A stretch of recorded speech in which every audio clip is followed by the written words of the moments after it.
Oficial alienígena golpea a un niño humano. Los de mundos mortales arrojan su cabeza ante el Consejo. Me llamo Krill 448 y he pasado casi 2 décadas en la tediosa pero necesaria tarea de observar y documentar los movimientos del Consejo Galáctico, archivando guerras que ardieron durante siglos, tratados de paz escritos en 17 idiomas y disputas comerciales que hicieron llorar incluso a los endurecidos mercaderes celanos.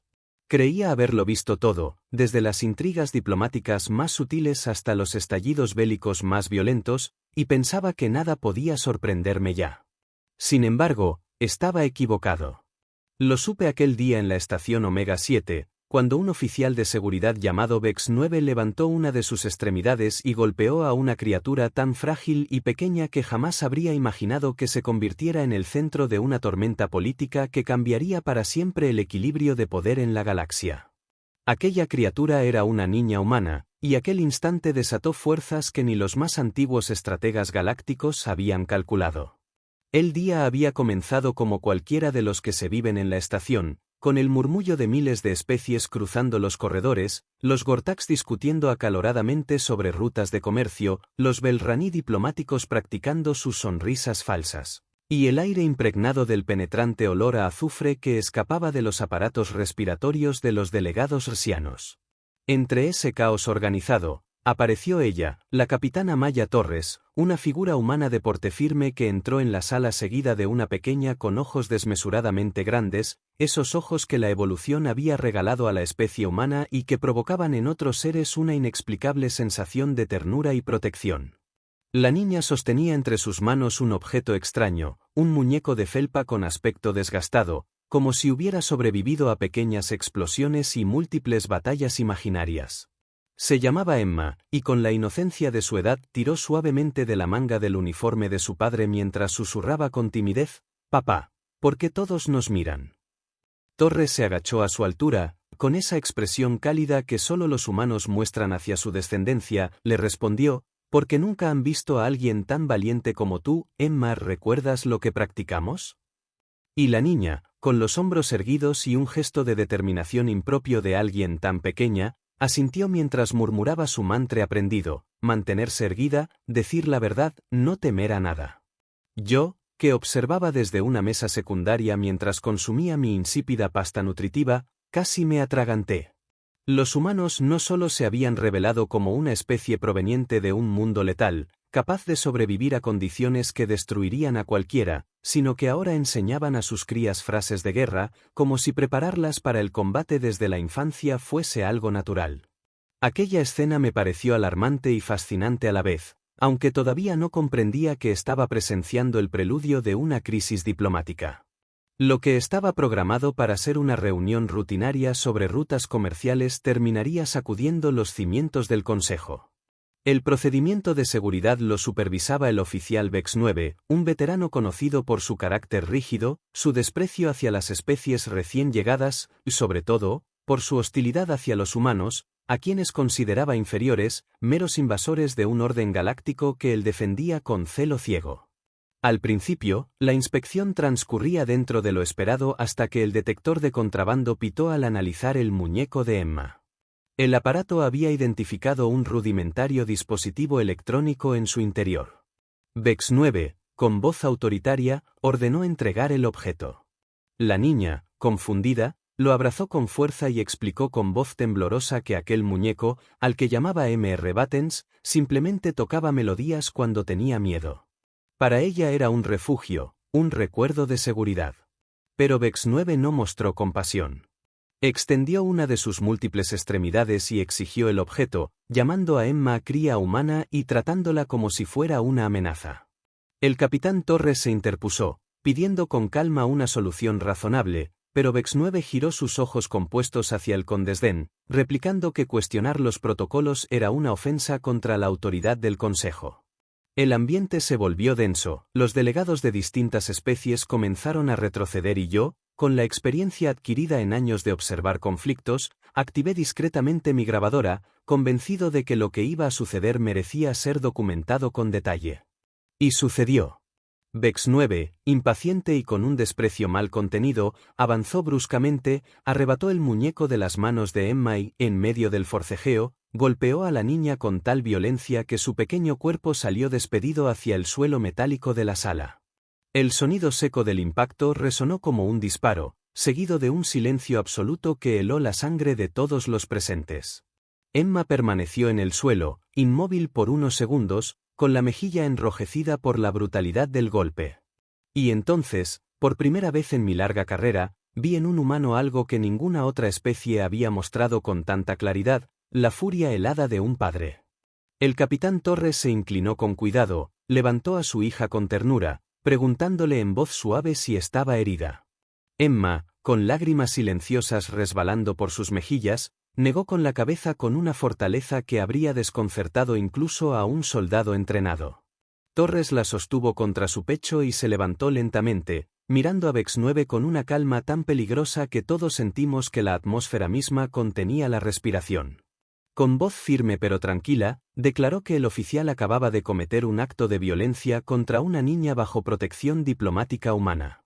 Bex-9, inflando su tórax con arrogancia, respondió que la cría había desobedecido y que la corrección física era necesaria. Ese fue el instante en que comprendí que Bex-9 había sellado su destino y que la galaxia estaba a punto de descubrir qué significaba realmente la palabra proporcionalidad en la cultura humana. Torres no levantó la voz ni permitió que la rabia le dominara, lo cual resultaba aún más inquietante que un grito o una amenaza abierta. Se limitó a ajustar a Emma en su brazo, acariciándole el cabello para tranquilizarla, y luego activó su comunicador con un movimiento preciso, casi ritual. La sala entera escuchó cómo establecía una conexión con la Tierra, y yo, gracias a mis dispositivos de observador, pude captar fragmentos de la conversación. Almirante Morrison, aquí Torres, código negro en estación Omega 7. El oficial designación Bex-9 hectáreas agredido físicamente a Emma durante el control de seguridad. Se trata de un asalto a un menor bajo protección diplomática. Solicito directivas inmediatas. La respuesta fue breve, casi como si ya estuvieran preparados para tal escenario. Entendido. Mantenga posición, documente todo. 48 horas.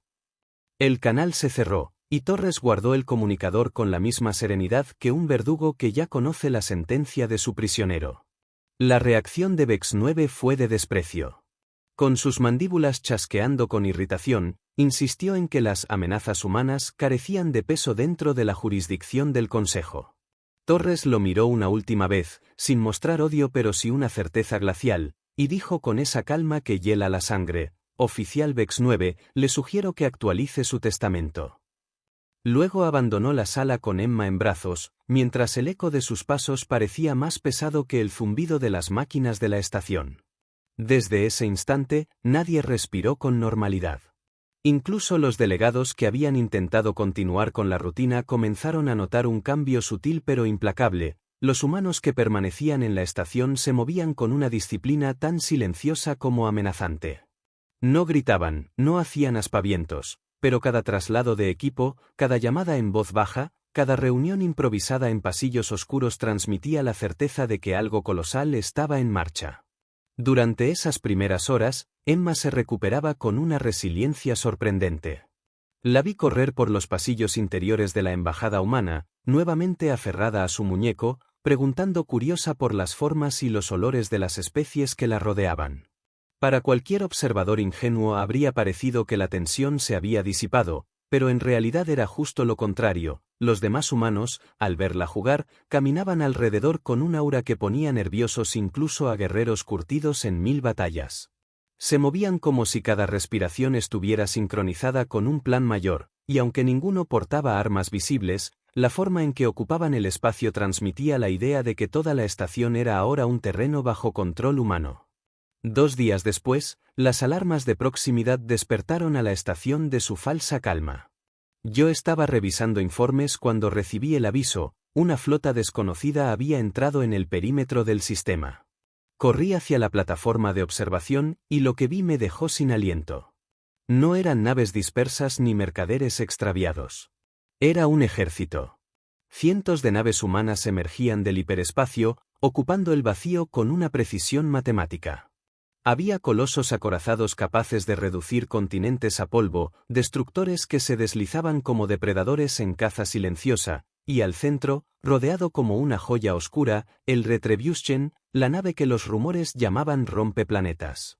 Nunca había sido derrotada en batalla, y su sola presencia bastaba para hacer temblar a los veteranos estrategas de todas las especies. La estación entera entró en pánico contenido. Los delegados se apresuraban hacia las salas de consejo, los técnicos revisaban en vano las defensas de la estación, y los guardias trataban de mantener un orden que se desmoronaba en cuanto cada uno entendía la magnitud de la amenaza. El comandante Texprime convocó a todos los representantes a la cámara principal, su voz quebrándose a pesar de su experiencia en sobrevivir cambios de régimen y crisis interestelares. La flota humana solicita permiso para abordar. Alegan que están conduciendo una investigación oficial sobre un incidente que involucra violencia contra un dependiente diplomático. Los murmullos recorrieron la sala como un temblor sísmico. Muchos habían olvidado el altercado, lo habían reducido en su mente a un malentendido sin importancia. Ahora entendían que los humanos no olvidaban, y mucho menos cuando se trataba de un niño. Cuando Torres entró a la cámara con Emma en brazos, el silencio fue aún más espeso que el del día del incidente. La niña, con ojos curiosos, miraba a las criaturas de formas y colores imposibles como si fueran parte de un zoológico extraño, y ese contraste con la tensión de los adultos solo acentuaba lo irreal de la escena. Torres habló con voz clara, presentando a la oficial que encabezaba la flota. En las pantallas apareció la imagen de la almirante Sarah Morrison, un rostro tallado por la disciplina militar, cuya presencia irradiaba la seguridad de quien ha ordenado a mundos enteros arrodillarse sin disparar un solo tiro. Su mensaje fue directo, devastador en su simplicidad. Hace 47 horas, uno de sus oficiales golpeó a una niña humana bajo protección diplomática. Según el Código Militar de la Alianza Terrestre, esto constituye un acto de guerra. Reconocemos la posibilidad de que haya sido acción individual y no política institucional. Por lo tanto, limitaremos nuestra respuesta únicamente al responsable, siempre y cuando sea entregado a la justicia humana en los próximos 60 minutos. La cámara se llenó de susurros, protestas sofocadas, traducciones que explotaban de actividad. Un delegado se atrevió a exclamar que todo aquello era una sobrereacción, que no más que una pequeña disputa justificaba semejante despliegue bélico. La respuesta de la almirante fue un suspiro en forma de sonrisa que transmitió más amenaza que cualquier grito. Permítanme explicarles algo sobre la psicología humana. Somos una especie que sobrevivió a glaciaciones, plagas, cataclismos y nuestra propia violencia. Evolucionamos con una sola regla que jamás quebramos: si alguien hiere a nuestros hijos, lo destruimos. La frase flotó en el aire como una sentencia que ni las paredes blindadas de la estación podían contener. Y yo, Krill 448, veterano observador del Consejo, entendí entonces que lo que había comenzado como un golpe contra una niña de 8 ciclos estaba a punto de convertirse en una lección grabada en la memoria colectiva de toda la galaxia. El impacto de las palabras de la almirante Morrison fue como un puñetazo invisible que dejó a la sala entera sin aire. Nadie se atrevía a moverse, nadie se atrevía a romper el silencio. Las especies que hasta ese momento habían mirado a los humanos con condescendencia o abierta hostilidad comprendieron de golpe lo que significaba enfrentarse a un pueblo que no negociaba cuando se trataba de su descendencia. Vi a varios delegados intercambiar miradas de pánico, otros intentaban susurrar entre ellos, como si todavía quedara un resquicio para la diplomacia, pero el rostro de Morrison en la pantalla borraba cualquier ilusión de suavidad. No estaba negociando, estaba dictando términos. Y los términos eran claros: entregar a Vex 9 o afrontar la furia de una flota que ya tenía estudiada hasta la última debilidad de la estación. Vex 9, sin embargo, se encontraba en su propia burbuja de arrogancia. En el área de seguridad, rodeado de sus subordinados, proclamaba con su voz áspera que ningún mundo de origen salvaje impondría condiciones al Consejo.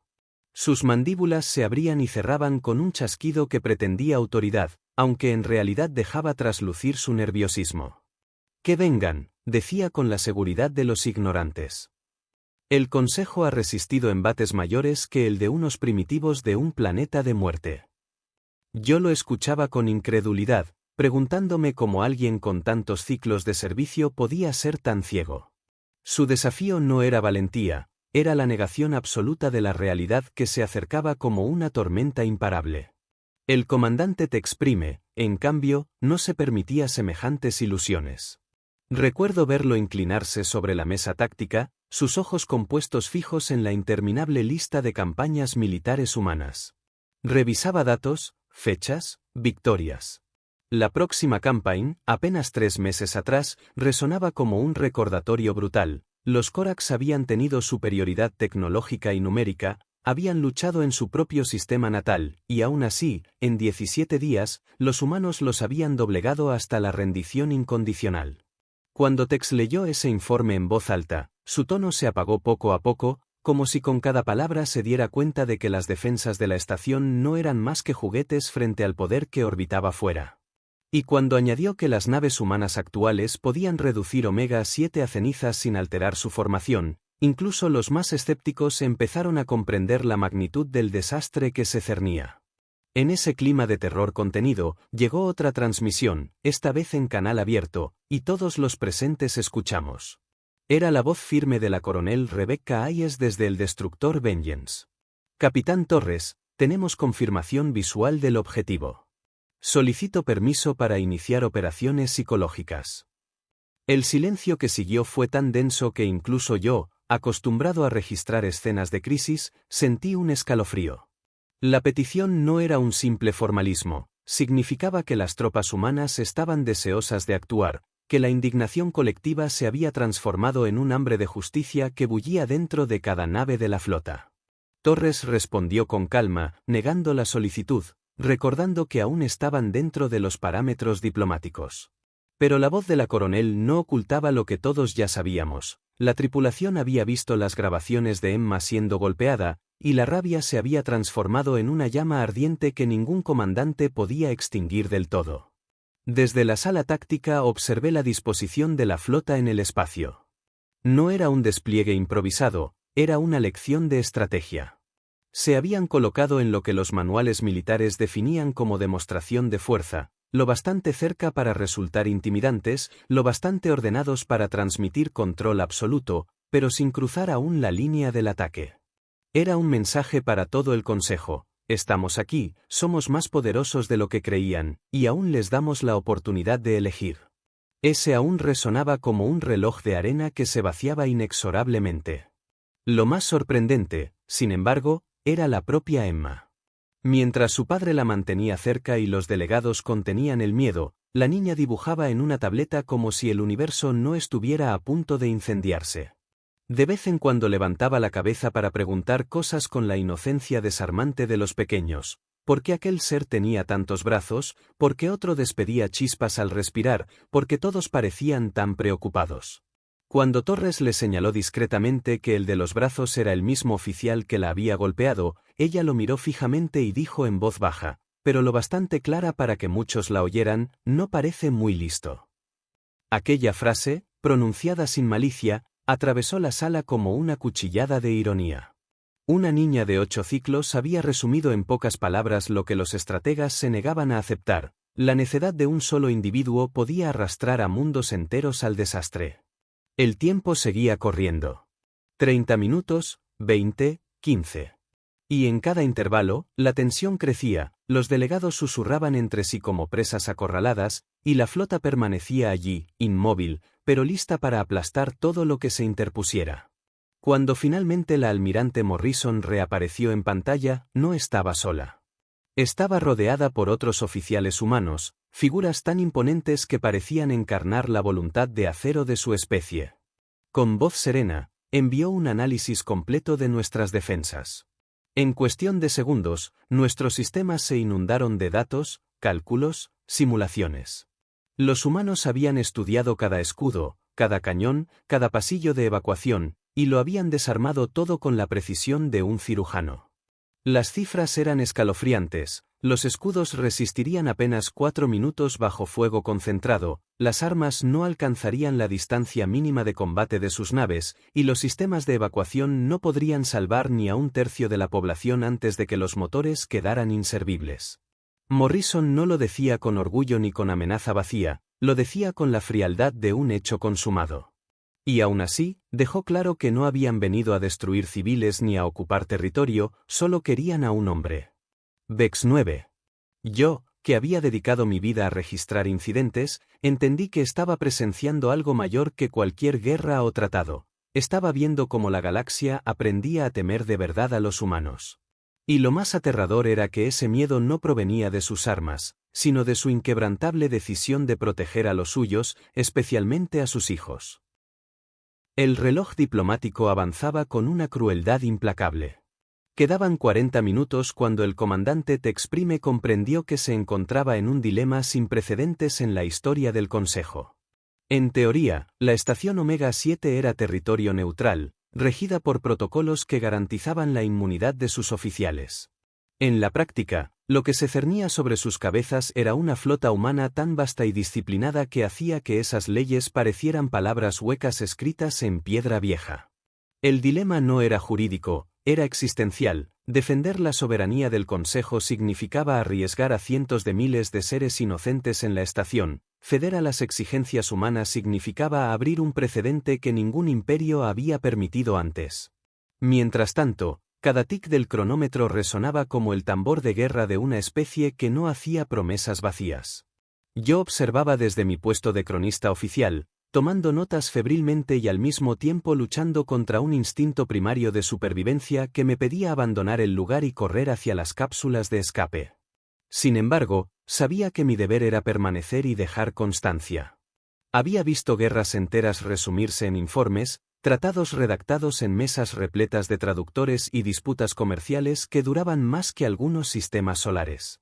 Pero nunca había presenciado algo tan puro y brutal como aquella tensión entre una niña golpeada y la flota que había venido a reclamar justicia en su nombre. Toda la retórica del Consejo, todo su sistema de procedimientos, se reducía a la mirada de un padre y a la firmeza inquebrantable de un almirante que no negociaba con la vida de los pequeños. Con 35 minutos restantes, varios oficiales menores del Consejo intentaron presentar alternativas. Unos proponían que Vex 9 fuera juzgado por un tribunal mixto supervisado por humanos, otros sugirieron que se le degradara públicamente para salvar la imagen de la institución, e incluso hubo quienes mencionaron la posibilidad de ofrecer una disculpa oficial acompañada de compensaciones económicas. Pero cada idea moría apenas se formulaba. Los humanos no habían venido a pedir dinero ni disculpas, y mucho menos a aceptar simulacros de justicia. Querían a Vex 9 en carne y hueso, y nada menos que eso sería suficiente. La almirante Morrison lo había dejado claro, había 60 minutos, ni uno más, y en ese lapso toda la galaxia iba a aprender una lección sobre lo que significaba tocar a un niño humano. Vex 9, mientras tanto, se enrocaba en su arrogancia. Encerrado en la bahía de seguridad con sus subordinados, gritaba que no se rendiría, que ningún mundo bárbaro dictaría el destino de un oficial del Consejo. Sus palabras resonaban como un eco vacío, pero lo que más me sorprendía era la incomodidad visible en el rostro de los demás guardias. Muchos habían servido bajo su mando, conocían su rigidez y sus prejuicios, y ahora, por primera vez, comprendían que su lealtad a un superior podía costarles la vida. La estación estaba llena de rumores. Unos decían que varios soldados humanos ya habían ofrecido voluntariamente embarcarse en cápsulas para abordar la estación si se negaban a entregarlo, otros aseguraban que había unidades de élite listas para atravesar los muros como si fueran de papel. El rumor más repetido, y el que helaba la sangre, era que incluso cocineros, técnicos y médicos de la flota habían pedido participar en la operación de captura. Eso no era odio. Era un sentido colectivo de protección llevado al extremo. Con 30 minutos restantes, el ambiente en la sala del Consejo era sofocante. Vi al comandante Tex Prime revisar de nuevo las simulaciones enviadas por los humanos. Cada modelo terminaba con el mismo resultado, la destrucción de la estación en cuestión de minutos, con una mortandad civil demasiado alta como para justificar la resistencia. La matemática era inapelable. Y aún así, entregar a un oficial significaba admitir que la voluntad humana estaba por encima de la ley galáctica. Algunos delegados insistían en que ceder equivaldría a humillarse, pero su voz temblaba, y sus argumentos eran más débiles que sus miedos.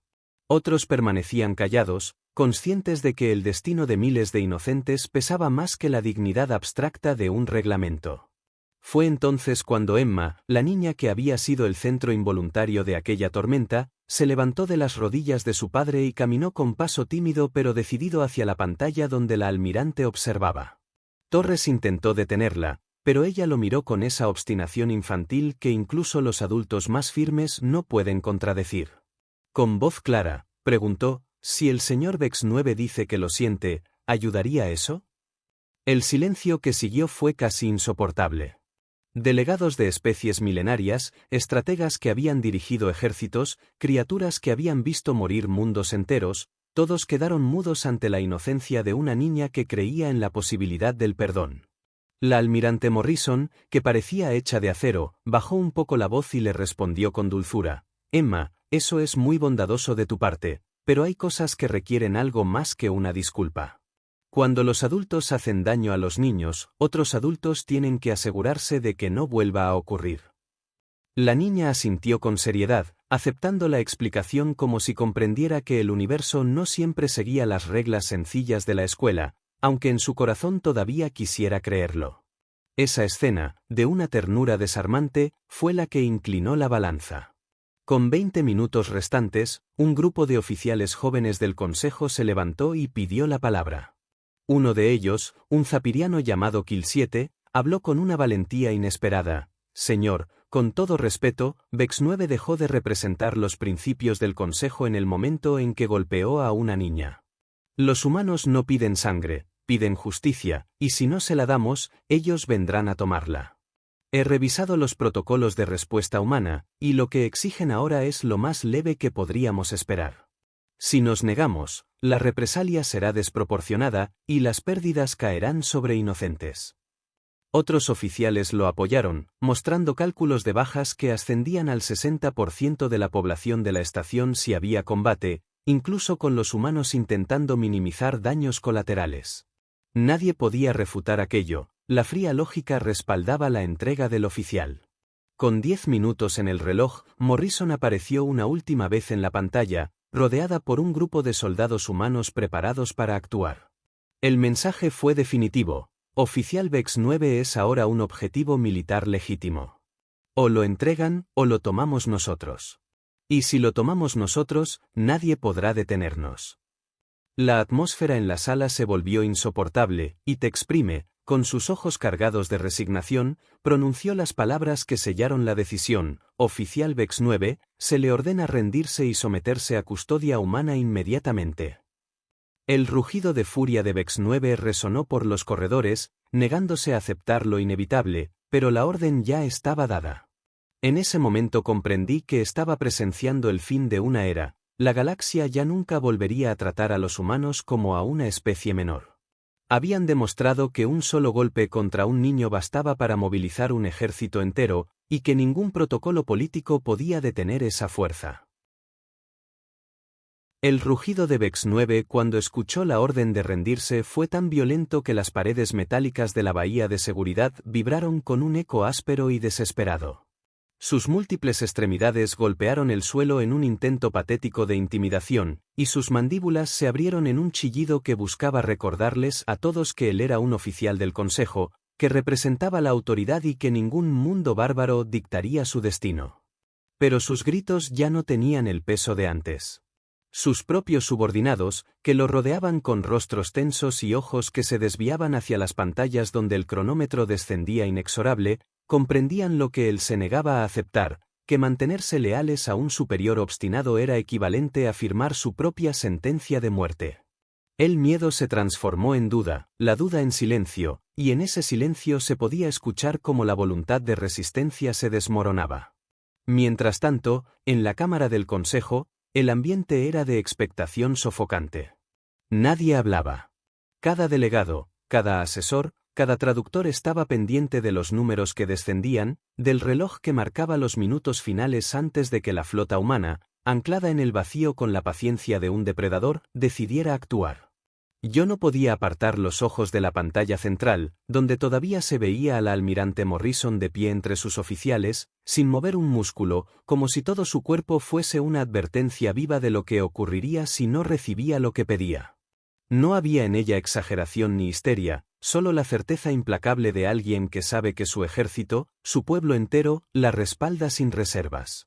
En ese momento entendí algo que nunca había registrado en mis informes anteriores. Los humanos no ven la protección de sus hijos como una obligación política, sino como una ley sagrada que trasciende cualquier tratado o frontera. Golpear a un niño humano era equivalente a declarar la guerra a toda su especie. Con 7 minutos restantes, la resistencia de Vex 9 colapsó en un estallido de violencia inútil. Intentó abrirse paso, forcejeando contra los guardias que ya no lo miraban como a un superior, sino como a una amenaza para sus propias vidas. Hubo empujones, choques, un intento desesperado de escapar hacia un corredor lateral, pero fue reducido con una rapidez que revelaba hasta qué punto sus propios hombres habían dejado de creer en él. Lo sujetaron entre varios, con una mezcla de asco y miedo, y lo arrastraron hacia el muelle donde una lanzadera humana esperaba con la compuerta abierta, flanqueada por marines que parecían tallados en piedra.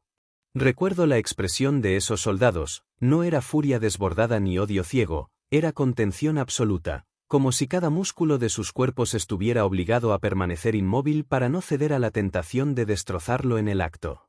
Eran profesionales, disciplinados hasta lo imposible, pero también eran padres, hermanos, hijos, personas que habían visto las imágenes de Emma con la mejilla marcada, y cada uno llevaba ese recuerdo como un peso en el pecho. Emma estaba presente cuando lo sacaron. No lloraba, no se escondía, lo miraba con esos ojos enormes que tantos habían considerado un truco evolutivo para inspirar protección. Se adelantó unos pasos, y en un gesto que dejó sin palabras a todos los presentes, habló con voz clara y limpia: «Señor Vex 9, yo lo perdono». El silencio fue total. Los marines que sujetaban al prisionero se quedaron rígidos, los delegados que apenas minutos antes murmuraban sobre dignidad y protocolos se quedaron paralizados, y el propio Vex 9, que forcejeaba como un animal acorralado, cesó en sus movimientos por un instante. Emma continuó con la inocencia brutal de los niños que dicen verdades simples. «Mi papá me dijo que perdonar no significa que no haya consecuencias. Me hizo daño y eso no está bien. Tiene que irse con los otros humanos y aprender por qué no está bien golpear a un niño». No había en sus palabras rencor, solo la claridad de alguien demasiado pequeño para cargar odio pero lo bastante grande para comprender justicia. Aquella escena fue como una daga en el orgullo del consejo. Una niña de 8 ciclos había expresado, con más sabiduría y compasión que todos los presentes juntos, lo que significaba justicia humana, no venganza ciega, sino la certeza de que los actos tienen consecuencias y que esas consecuencias debían servir para que nadie volviera a repetir el mismo error. Vex 9 fue finalmente arrastrado hacia la lanzadera, sus gritos ya carentes de convicción, sus ojos moviéndose frenéticamente entre los delegados que lo miraban sin atreverse a intervenir. En la bahía de embarque, los marines lo introdujeron en la nave sin violencia excesiva, pero con la firmeza de quienes entienden que contienen a un símbolo más que a un prisionero. El cierre de la compuerta resonó como un veredicto sellado. La voz de la almirante Morrison volvió a llenar la estación, breve y precisa. Estación Omega 7, el oficial Vex 9 se encuentra ahora bajo custodia de la Alianza Terrestre Unida. Será sometido a juicio militar conforme a nuestros códigos. Agradecemos su cooperación en la resolución diplomática de este incidente. Y entonces, como si todo aquello hubiese sido un espectáculo meticulosamente calculado, la flota humana comenzó a retirarse en formación perfecta. Los colosos se deslizaron hacia el hiperespacio con la misma elegancia con la que habían llegado, los destructores se acomodaron en líneas precisas, y el Retribution, esa sombra que había pesado sobre cada respiración en la estación, se desvaneció en el vacío con un salto que dejó tras de sí una estela de silencio. No hubo disparos, no hubo destrucción, solo la memoria indeleble de lo que significaba despertar la furia contenida de la humanidad. Esa noche, mientras los delegados trataban de recomponer la normalidad y redactaban comunicados tibios para justificar lo ocurrido, busqué a Torres en la sala de observación. Estaba sentado frente al ventanal, con Emma dormida en sus brazos, y por primera vez desde el inicio del incidente su expresión no era de hierro sino de cansancio. Me acerqué con cautela y le pregunté qué destino esperaba a Vex 9 ahora que estaba en manos humanas. Torres guardó silencio largo rato, hasta que respondió con voz baja, como si no quisiera despertar a su hija: tendrá un juicio justo. No buscamos venganza. Será evaluado, recibirá rehabilitación, aprenderá lo que significa dañar a un niño. Tal vez le asignen trabajos comunitarios, tal vez estudios obligatorios sobre psicología infantil. Lo importante no es lo que le ocurra a él, sino lo que toda la galaxia ha visto hoy. Cuando lo miré con escepticismo, añadió con una calma que me estremeció: el castigo no es la cuestión. La cuestión es que cada especie ahora sabe que los niños humanos son intocables. Que ni siquiera el más alto oficial del Consejo puede golpear a una niña sin que toda la humanidad acuda a exigir justicia. Eso es lo que importaba demostrar. Y entonces entendí que el verdadero poder de los humanos no estaba en sus naves ni en sus armas devastadoras, sino en esa unidad instintiva que los convertía en una fuerza indestructible cuando se trataba de proteger a los suyos.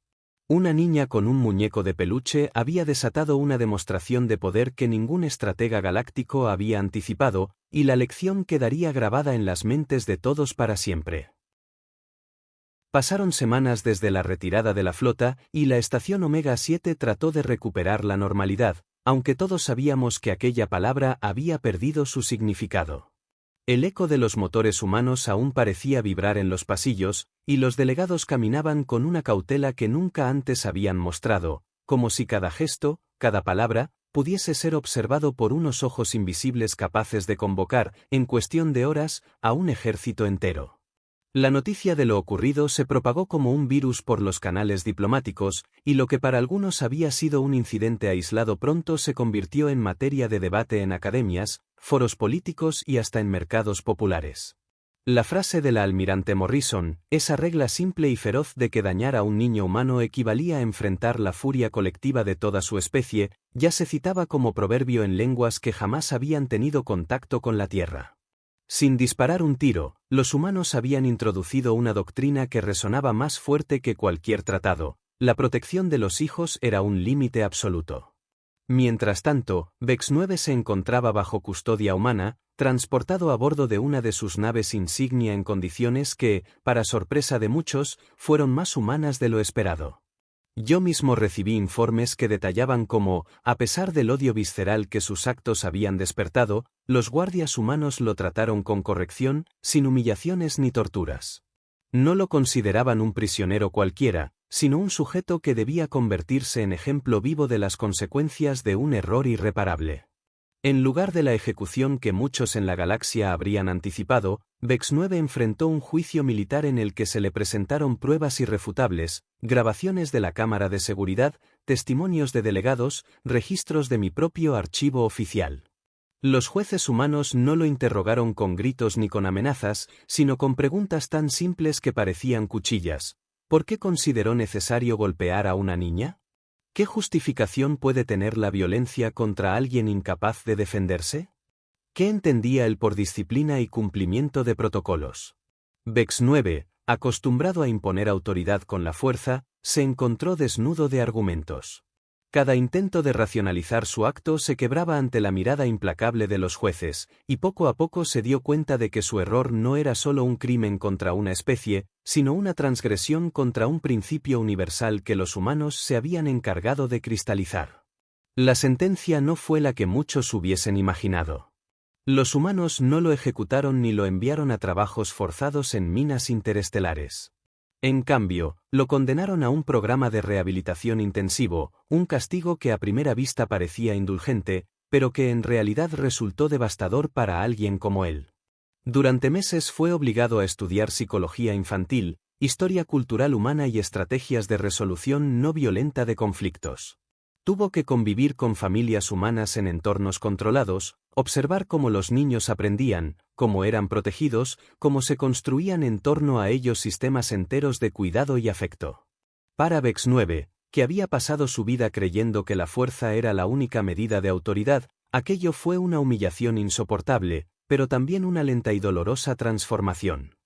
Los informes que recibí mostraban que, al principio, se resistía con furia, gritaba, rechazaba participar. Sin embargo, con el tiempo, algo cambió. Las horas de convivencia, las lecciones impartidas por instructores que nunca levantaron la voz, la paciencia de aquellos que lo guiaban, comenzaron a erosionar su arrogancia. 6 meses después, Bex-9 fue liberado. No volvió a su cargo de oficial de seguridad ni a ninguna posición de poder. Fue reasignado como administrador menor en el sector agrícola, destinado a archivar informes de producción y distribución de grano. Una tarea gris, anodina, alejada del contacto con situaciones que pudieran tentar su antiguo instinto autoritario. Nunca más se le confió la seguridad de nadie. Para algunos, aquello fue una degradación humillante, para los humanos, fue la forma de garantizar que nunca más tuviera la oportunidad de repetir su error. No era venganza, era prevención, y en esa diferencia radicaba la esencia de su justicia. Lo más fascinante, sin embargo, fue lo que ocurrió más allá del destino personal de Bex-9. El incidente se convirtió en estudio obligatorio en las academias diplomáticas de toda la galaxia.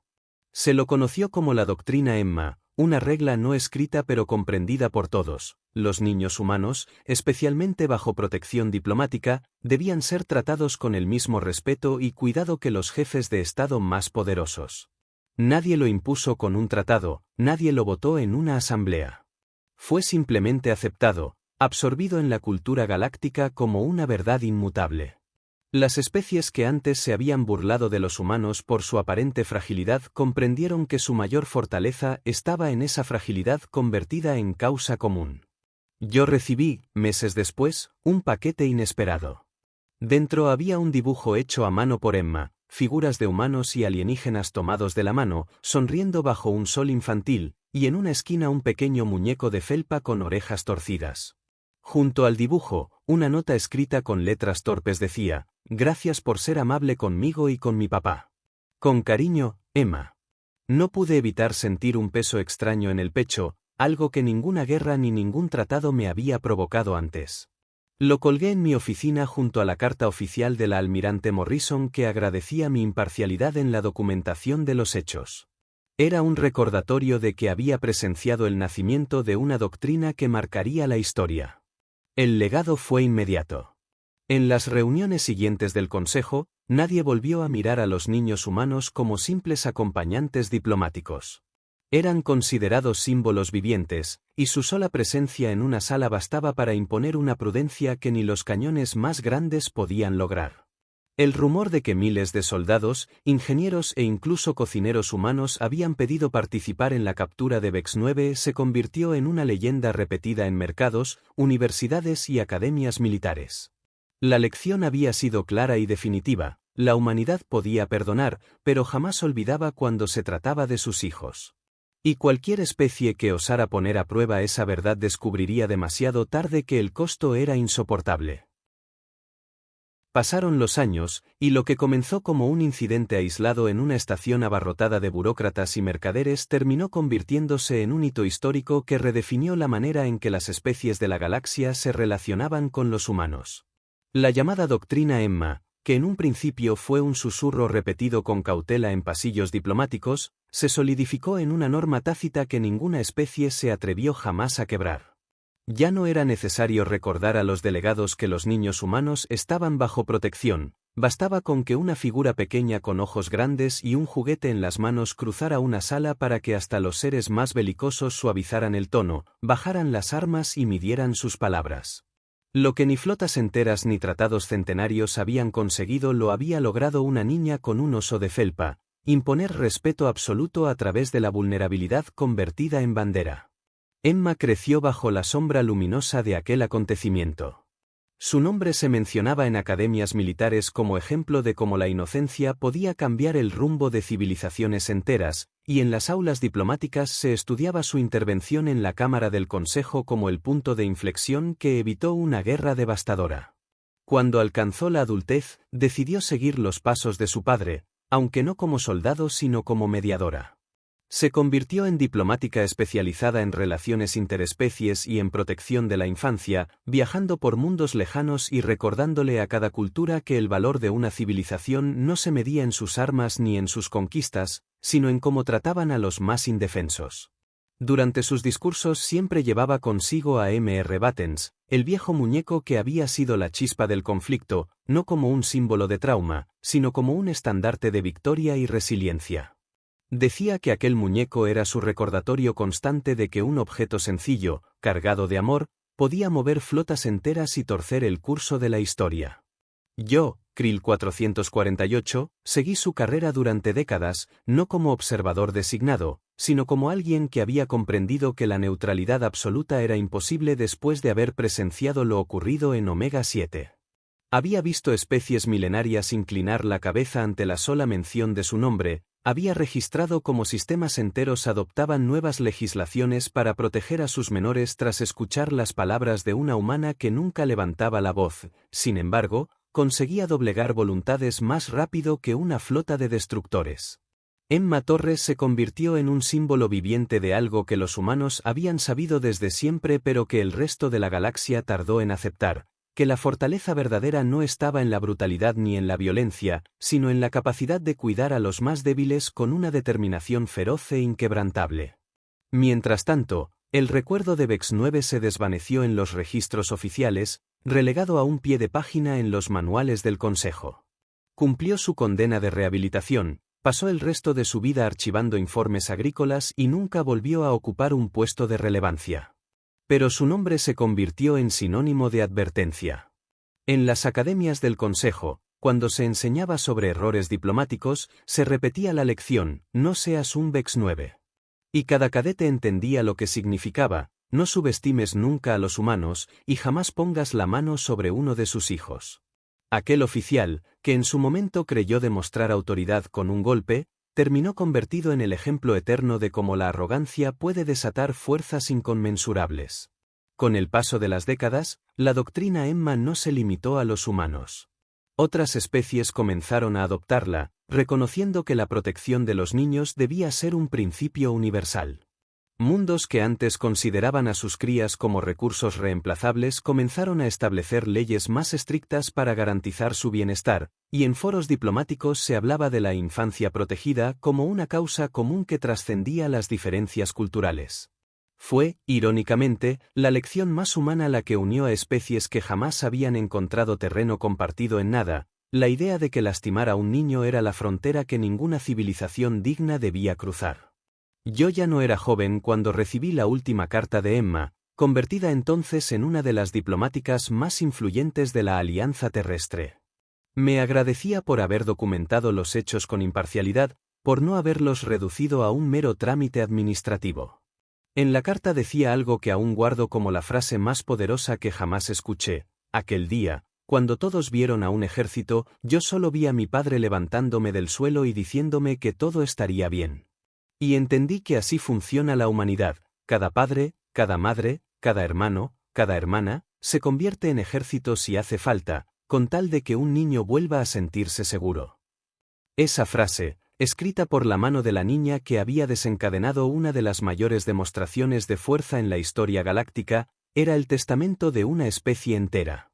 Emma murió muchos años después, rodeada de familia y colegas de decenas de especies distintas, todos unidos por el respeto hacia su figura.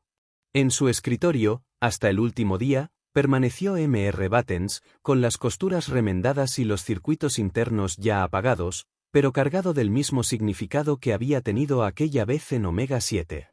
Y yo, Krill 448, ya retirado, comprendí que había sido testigo de algo único, no de una guerra, no de una conquista, sino del momento en que la galaxia entera aprendió que la humanidad no era temible por sus cañones ni por sus naves, sino por la simple e imposible verdad de que nunca abandonaban a los suyos. La doctrina Emma sobrevivió a su creadora, y mientras existan humanos en las estrellas, también sobrevivirá. Porque la galaxia aprendió una lección que jamás olvidará. Si tocas a un niño humano, no te enfrentas a un padre, ni a una madre, ni a un pequeño grupo. Te enfrentas a toda la humanidad, unida, incansable, infinita en su furia y en su amor. Y esa es una batalla que nadie en su sano juicio querría librar.